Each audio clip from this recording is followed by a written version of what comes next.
morning, I'm Leah Lando along with Airport Director Mike Giardino. Now the airport will be running a practice emergency response this weekend. You want to get the word out because you don't want people driving on 390, rubbernecking and holding up traffic and wondering what's going on. That's right. We want the public to be aware of what's happening. What is happening? Well, we're conducting our 3-year triannual drill mandated by the FAA, as you introduced, and we're going to have a simulated aircraft crash at the airport with casualties. So there'll be quite a few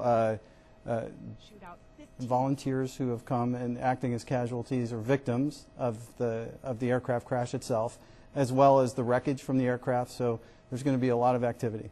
Yeah, and you were explaining that some of the people taking part in this, the volunteers, are actually going to have, fake wounds on them. So it's going to look like a real tragedy. It'll look very real, because we're going to moulage them in the morning and when we're briefing them and safety briefing and being on the property itself, so they'll have some realistic wounds. How important is something like this?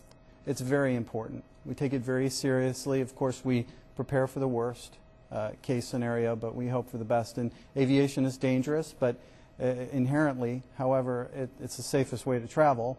But in case something does happen, we want to be ready. We want to measure ourselves.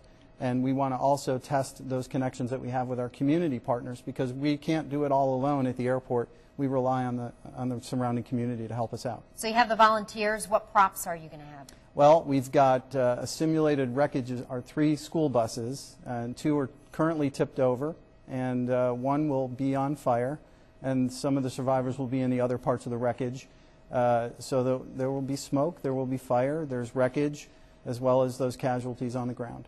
And besides the volunteers, what emergency personnel will be there? Well, we have our own airport firefighters who will respond, as well as our community partners from the surrounding community, which we have mutual aid agreements with all of them to enter the property and help us out. And we will practice our incident command system and see how that goes. And what time does this start? What time is it expected to end? Well, we're going to kick the exercise itself off at 9 o'clock, and we're not going to prescribe a time of when we'll be done. We'll be done when we're finished with the exercise and we feel satisfied, but sometime in the early afternoon. And if people are going to the airport tomorrow to take a flight somewhere, should they be concerned at all? Not at all. Not at all. Operations are quite normal, and we're going to be on an off portion of the property itself. They will see activity, but it will not affect normal operations. All right, Mike Giardino, thank you so much for coming on to talk about this, and good luck with everything tomorrow. Thank you very much for having me.